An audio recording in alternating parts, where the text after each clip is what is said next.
అందరికీ నమస్తే అండి. నేను Harinath Yadav. Welcome to our channel Andhra vision. ఈరోజు ఆంధ్రప్రదేశ్కి బిల్ గేట్స్ గారు వచ్చారు. ఆయన రావడానికి ముఖ్య ఉద్దేశం ఏమిటంటే సంజీవిని ప్రాజెక్టు మీద సాంకేతికత సహా పలు ప్రాజెక్టుల పైన పరిశీలన కోసం ఆయన ఆంధ్రాకి వచ్చాడు. దాంతోపాటు స్వర్ణాంధ్ర విజన్ 2047 పై చంద్రబాబు గారు పవర్ పాయింట్ ప్రజెంటేషన్ ఇవ్వనున్నారు. అలాగే వైద్య ఆరోగ్య రంగాల్లో గేట్స్ ఫౌండేషన్ భాగస్వామ్యంతో ప్రజలకు మరింత మెరుగైన వైద్య ఆరోగ్య సేవలు అందిస్తామని అలాగే సత్యకుమార్ గారు కూడా చెప్పుకొచ్చారు. ఈ విధంగా వ్యాధులను ముందుగానే పసిగట్టి వ్యక్తిగతంగా అప్రమత్తం చేయడము, హెల్త్ కార్డుల రూపకల్పన, డిజిటల్ ఆరోగ్య సేవల రంగాల్లో గేట్స్ ఫౌండేషన్ ద్వారా సహకారం తీసుకుంటామనేసి కూడా సత్యకుమార్ గారు చెప్పుకొచ్చారు. ఇలాగే దాంతోపాటు ఉండవల్లిలోని వ్యవసాయ క్షేత్రంలో టెక్నాలజీ సాయంతో చేపట్టబోయే సాగు విధానాన్ని బిల్ గేట్స్ గారికి ఈ పవర్ పాయింట్ ప్రజెంటేషన్ ద్వారా పరిశీలిస్తారు. అలాగే ఆర్టీజీఎస్ విధానాలు, ఇంకా మెరుగైన సేవలు, ఈ విధంగా సంజీవిని ప్రాజెక్టు చిత్తూరు జిల్లాలో కుప్పం నియోజకవర్గంలో ఉండేది. ఇప్పుడు చిత్తూరు జిల్లా మొత్తం వ్యాపించింది. దాంతో పాటు రాష్ట్ర వ్యాప్తంగా ఈ సంజీవిని ప్రాజెక్టుని విస్తరింపచేయాల అనే ఉద్దేశంతో ఈరోజు బిల్ గేట్స్ గారు మన రాష్ట్రానికి రావడం జరిగింది. దీనికి చెప్పుకోవాలంటే కొంతమంది జర్నలిస్టులు బిల్ గేట్స్ అలాంటి వాడు ఇలాంటి వాడు, ఆయన రోగాలు సృష్టించేవాడు అనేసి కొంతమంది జర్నలిస్టులు చెప్తున్నారు. ఆ జర్నలిస్టులు ఏం చెప్పారో ఒకసారి, ఆయన 30 సంవత్సరాల జర్నలిస్ట్ అంటుంటాడు. ఆయన మాటల్లోనే ఒకసారి బిల్ గేట్స్ గారి గురించి ఎంత బ్యాడ్ గా చెప్పాడో ఒకసారి ఆయన మాటలోనే విందాం. ఒకసారి ఈయన ఎంత అక్కసు వెళ్ళగక్కుతున్నాడో ఒకసారి ఆయన మాటలోనే విందాము. రేపు రాష్ట్రానికి బిల్ గేట్స్ వస్తున్నాడు. సచివాలయంలో సీఎం మంత్రులతో భేటీ అవుతున్నాడు. ఆర్టీజీఎస్ ఫలితాలని ఆయనకు వివరించబోతున్నారు చంద్రబాబు. ఉండవల్లిలో వ్యవసాయ క్షేత్రాన్ని పరిశీలించబోతున్నారు. ఆయనకి ఈ సంజీవని ప్రాజెక్ట్ అప్పచెప్తారట. ప్రజారోగ్యము, వ్యవసాయం, విద్యా తదితర రంగాలు చేపట్టిన సంస్కరణ మీద ప్రజెంటేషన్ ఇస్తారట. సంజీవని ప్రాజెక్ట్ ఆయనకి అంటే మన ఆరోగ్య తీసుకెళ్లి బిల్ గేట్స్ అనే రాక్షసుని చేతిలో పెడుతున్నారు. ఈయన ఏమంటున్నాడు, బిల్ గేట్స్ అనే రాక్షసుని చేతిలో సంజీవని ప్రాజెక్టు పెడుతున్నారు, దాంతో పాటు మన ఆరోగ్యాలు కూడా ఆయన చేతుల్లో పెడుతున్నాడు అంటున్నాడు. ఆయన ఎక్కడో అమెరికాలో విదేశాల్లో ఉండే ఆయన చేతుల్లో మన మీద ఆయనకి పెట్టేది ఏంది, అసలు ఈయన మాట్లాడేది ఏంది, అసలు ఎంత విడ్డూరంగా ఉందంటే ఈయన మాటలు. ఇంకా ఏం మాట్లాడో ఒకసారి చూద్దాం. వాడి పని ఏంటి అంటే మనకి ఏ రోగాలు ఉన్నాయో లెక్కగట్టి దాన్ని ఆ రోగాల్ని పెంచడానికి ఎలాంటి ప్రయత్నాలు చేయాలో చేస్తుంటాడు. ఈయన బిల్ గేట్స్ గారిని ఉద్దేశించి వాడి పని ఏంటి, వాడు వీడు అనే వరకు ఈయన వచ్చేసాడు. ఈయన పక్తు వైఎస్ఆర్సీపీ క్యాండిడేట్ అనమాట. ఈయన వైఎస్ఆర్సీపీకి ఎప్పుడు భజన చేసే క్యాండిడేట్. దాంతో పాటు ఈయన విదేశాల నుంచి ఎవరైనా కానీ మన దేశానికి పెట్టుబడులకు పెట్టడానికి వస్తే దాన్ని వ్యతిరేకించేదే కాకుండా వారిని వ్యక్తిగతంగా కూడా విమర్శించేటువంటి ఈ వ్యక్తి. ఇతను ఒక జర్నలిస్ట్. అంటే ఈయన దాదాపుగా 30 సంవత్సరాల అనుభవం ఉందని చెప్తున్నాడు. కానీ కనీసము మైక్రోసాఫ్ట్ వ్యవస్థాపకుడైనటువంటి బిల్ గేట్స్, ఆ మైక్రోసాఫ్ట్ లేకపోతే కనీసం సిస్టము, కంప్యూటర్ అనేది ఓపెన్ కాదు. ఎప్పుడు ఒక కంప్యూటర్ ముందుకు వేసుకొని ఈయన ఎప్పుడు కూడా ఒకరిని విమర్శిస్తూ ఉండేటువంటి వ్యక్తి ఈరోజు బిల్ గేట్స్ ని విమర్శించేంత స్థాయికి వెళ్ళాడు. కనీసము బిల్ గేట్స్ అనే వ్యక్తి మన దేశానికి వస్తే అక్కడ ఏమి జరుగుతుంది అనేసి, కనీసం ఆయన ఒక పెద్ద బిజినెస్ మ్యాన్, ప్రపంచంలోనే అపర కుబేరుడు ఒకప్పుడు ఆయన.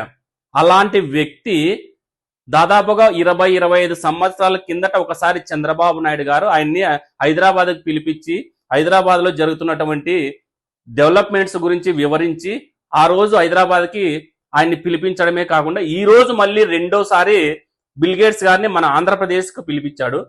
ఈ విధంగా పిలిపించి కనీసము ఎందుకు ఆయన వచ్చాడు, దేని మీద వచ్చాడు, ఆయన రావడం వల్ల మన రాష్ట్రానికి ప్రయోజనం ఏంటి, ఇలాంటివి వివరించకపోగా వాడు వీడు వాడి వల్ల మనకు రోగాలు వస్తాయనేసి ఎంత వల్గర్ గా మాట్లాడుతున్నాడంటే చూద్దాం ఇంకేం మాట్లాడాడు.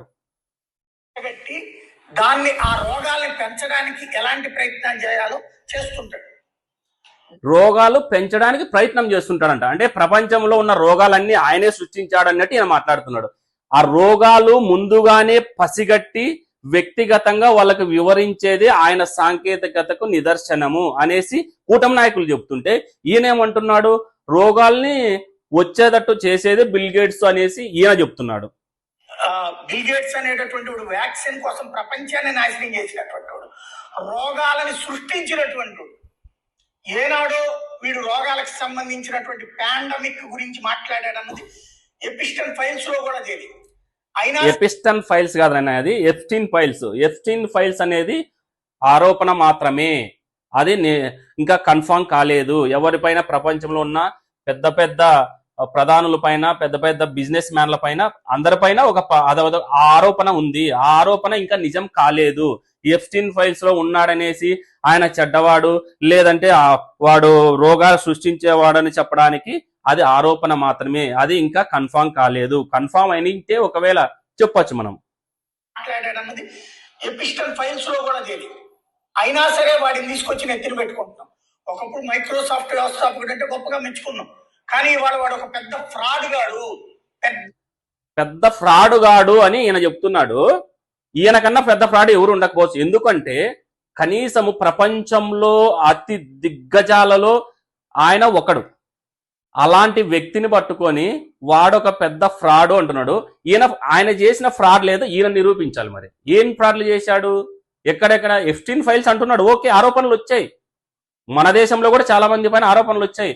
ఆరోపణలకి ప్రూఫ్స్ లేవు, అవి ఇంకా కన్ఫామ్ కాలేదు. కన్ఫామ్ అయ్యిందంటే మనం ఒకవేళ ఓకే ఆయన ఇలాంటి తప్పులు చేశాడు, అలాంటి వ్యక్తితో మన రాష్ట్రం ఉన్న సీఎంకి ఏం సంబంధం అనొచ్చు, దాంట్లో నో ప్రాబ్లం చెప్పొచ్చు. కానీ ఆరోపణలు ఉన్నటువంటి వ్యక్తుల ఆరోపణ ఉంటాయి, కానీ అవి నిజాలు కావు. ఒకప్పుడు మైక్రోసాఫ్ట్ వ్యవస్థాపకుడు అంటే గొప్పగా మెచ్చుకున్నాం, కానీ ఇవాళ వాడు ఒక పెద్ద ఫ్రాడ్ గాడు, పెద్ద దొంగ. వాడు ప్రపంచం మొత్తంలో ఆరోగ్య రంగాన్ని అడ్డుపెట్టి పీల్చి పిప్పి చేస్తున్నటువంటి ఒక పెద్ద శాడిస్ట్ వాడు. ఈయన పెద్ద శాడిస్టు, వాడు ఫ్రాడ్ అని ఈయన అంటున్నాడు. ఈయన్ని విజయసాయిరెడ్డి గారు వైఎస్ఆర్సీపీలో ఈయనకి నెల నెల ఎంత అమౌంట్ వస్తుంది అనేసి విజయసాయిరెడ్డి గారు పబ్లిక్ గా, ఈ జర్నలిస్ట్, ఈయన పేరు నేను చెప్పలేను, జర్నలిస్ట్ అని ఈ వ్యక్తి నెల నెల వైఎస్ఆర్సీపీ ప్రభుత్వం, వైఎస్ఆర్సీపీ పార్టీ నుంచి నెల నెల ఇంత అమౌంట్ వస్తుందనేసి విజయసాయిరెడ్డి గారు ప్రెస్ మీట్ లోనే అందరి ముందు కుండ బద్దలు కొట్టి చెప్పాడు. దానికి ఎటువంటి సమాధానం లేవు. కాకపోగా ఈయన ఇప్పుడు వాడొక పెద్ద ఫ్రాడు, వాడొక అది ఇది అనేసి, కనీసము బిల్ గేట్స్ అంటే ప్రపంచంలోనే ఇంత పెద్ద గొప్ప వ్యక్తి మన రాష్ట్రానికి రావడమే మనకు గొప్ప వరం అని చెప్పుకోవాలి. ఎందుకంటే ఆ ఇండియాలో ఆంధ్రప్రదేశ్ అనే ఒక రాష్ట్రం ఉంది అని చాలా మంది కూడా తెలియకపోవచ్చు. ఆ రాష్ట్రానికి బిల్ గేట్స్ వచ్చాడు, అక్కడ ఏమి జరుగుతుంది అనేసి. బిల్ గేట్స్ మన రాష్ట్రానికి, ఇండియాలో ఆంధ్రప్రదేశ్ అనే ఒక రాష్ట్రానికి వచ్చాడు, అక్కడ ఏమి జరుగుతుంది అనేసి వేరే దేశాల్లో ఉన్నటువంటి కొంతమంది బిజినెస్ మ్యాన్లు కనీసము పెట్టుబడులు పెట్టడానికో, లేదంటే ఒకసారి ఆంధ్రాన్ని విజిట్ చేద్దామనేసో ఈ విధంగా ముందుకొచ్చే అవకాశాలు ఎక్కువగా ఉంటాయి. కాబట్టి దీనికి సపోర్ట్ చేయకపోగా ఇలాగా మనిషిని డిమోట్ చేస్తూ ఇలాంటి తప్పులు వారి మీద రుద్దడము ఎంతవరకు సమంజసమో ఒకసారి మీరు కామెంట్ చేయండి. దీంతో పాటు ఎప్పుడైనా కానీ మన విదేశాల నుంచి మన దేశానికి కానీ మన రాష్ట్రానికి కానీ వచ్చినప్పుడు వారి తరపున మనం ఏదైనా కానీ వారికి సంబంధించిన విషయాలు కానీ, లేదంటే వారిని తప్పుగా చూపించి చెప్పడం కానీ ఇది మంచి పద్ధతి కానే కాదు. అలాగే ఈ జర్నలిస్ట్ 30 సంవత్సరాలని చెప్పుకునేటువంటి వ్యక్తి ఈ విధంగా లేనిపోని ఆరోపణలు చేస్తూ, ఈ విధంగా ఈ జర్నలిస్ట్ అనే వ్యక్తి, ఒకప్పుడు ఆయన వీడియో కూడా చూశాను, కియాకి సంబంధించి కూడా, కియా చాలా డబ్బా కంపెనీ అని, అలాగే ఆ కియా కంపెనీలో ఉన్నటువంటి కార్లు అసలు సేల్ కావడం లేదనేసి కియా గురించి కూడా చాలా బ్యాడ్ గా మాట్లాడాడు. దానికి సంబంధించిన పూర్తి వివరాలు తీసుకొని ఆయనకి కొంతమంది సెండ్ చేసి ఇలాగుంది, కియాలో ఇన్ని కార్లు ఇయర్లీ ఇన్ని సేల్ అవుతున్నాయి అనేసి ఆయనకి చెప్పడం వల్ల అప్పటికప్పుడు ఆయన ఆ వీడియో డిలీట్ చేశారని కూడా మనం కొంతమంది చెప్పడం చూసాం. దీంతో పాటు ఎవరైనా కానీ మన దేశానికి విజిట్ చేసినప్పుడు వారిని మనం తప్పుగా చూడకూడదు. ఎస్పెషల్లీ మన రాష్ట్రానికి వచ్చినప్పుడు ఇలాంటి మాటలు ఎందుకు మాట్లాడుతున్నారు, ఇది మంచి పద్ధతి కాదు. ఇలాగే ఇది కొనసాగితే ఖచ్చితంగా దీనిపైన తగిన చర్యలు కూడా తీసుకుంటారని తెలియజేస్తూ, ఇలాగే ఇటువంటి వ్యాఖ్యలు ఎవరు చెయ్యొద్దండి ప్లీజ్. ఎందుకంటే మన రాష్ట్రం డెవలప్ కావాలంటే ఖచ్చితంగా ఇలాంటి పెద్ద పెద్ద దిగ్గజాలు, బిజినెస్ మ్యాన్లు వస్తేనే మన రాష్ట్రం ఇప్పుడు చాలా ఇబ్బందికర పరిస్థితిలో ఉంది. డెవలప్ కావాలంటే ఇలాంటి వ్యక్తులు మన రాష్ట్రాన్ని విజిట్ చేస్తేనే ఏదైనా మన రాష్ట్రం ఫ్యూచర్లో అభివృద్ధి చెందే అవకాశాలు ఉన్నాయి. కాబట్టి ప్లీజ్ ఫస్ట్ టైం ఎవరైనా ఛానల్ చూస్తుంటే సబ్స్క్రైబ్ చేసుకోండి. Thank you.